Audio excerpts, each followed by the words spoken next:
नमस्कार। उपचुनाव अक्सर जो है कोई कोई उपचुनाव ऐसा होता है किसी भी सत्तारूढ़ दल के लिए बड़ी प्रतिष्ठा का सवाल बन जाता है।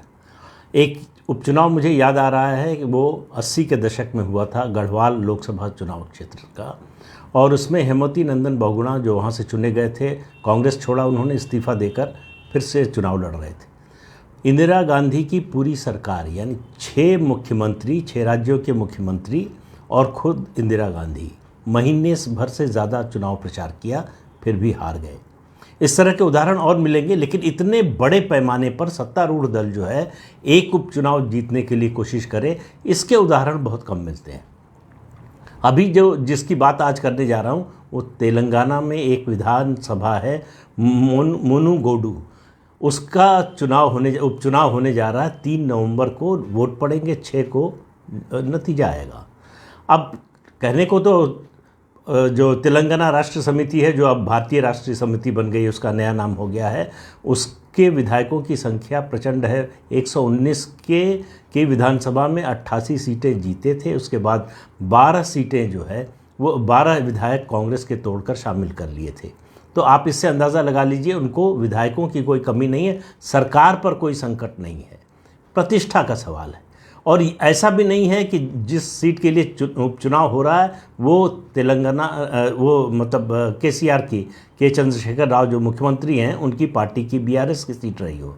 ये कांग्रेस पार्टी के विधायक हैं जिन्होंने इस्तीफा दिया है। कोमाती ब्रदर्स बड़े मशहूर हैं उस इलाके में, और कोमाती ब्रदर्स के छोटे भाई हैं जिनका नाम है राजगोपाल रेड्डी। उनके बड़े भाई वेंकट रेड्डी कांग्रेस के सांसद हैं, लोकसभा सदस्य हैं। ये कांग्रेस के टिकट पर जीते थे। जो 6 विधायक बच गए थे कांग्रेस के, उनमें से एक हैं, इन्होंने इस्तीफा दिया और भारतीय जनता पार्टी ज्वाइन कर ली। अब 2018 की विधानसभा चुनाव में भारतीय जनता पार्टी भी इस सीट से चुनाव लड़ी थी। उसके उम्मीदवार की जमानत जब्त हो गई थी। ये स्थिति थी भारतीय जनता पार्टी की इस चुनाव क्षेत्र में।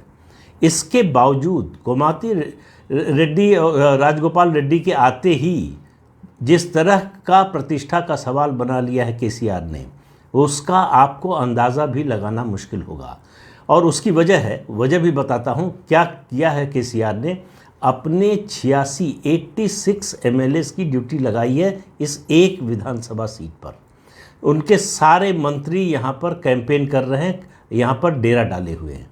इसके अलावा अनप्रेसिडेंटेड, कभी आपने भारत के राजनीतिक इतिहास में सुना ही नहीं होगा कि किसी राज्य का मुख्यमंत्री एक विधानसभा क्षेत्र के उपचुनाव में एक गांव का प्रभारी बने। अब ये सुनकर बड़ी अटपटी बात लगती है, लेकिन है सच। एक गांव के प्रभारी बने हैं। अब इस गांव में कुछ तो खासियत होगी। वो खासियत ये है, क्यों ये उपचुनाव प्रतिष्ठा का भी सवाल बना हुआ है, क्या खासियत है, वो ये कि ये जो रेड्डी ब्रदर्स हैं, इनका इस इलाके में इनके बहुत कारखाने हैं, हज़ारों लोगों को रोज़गार दिया है। तो धनबल और जनबल दोनों से संपन्न है ये लोग।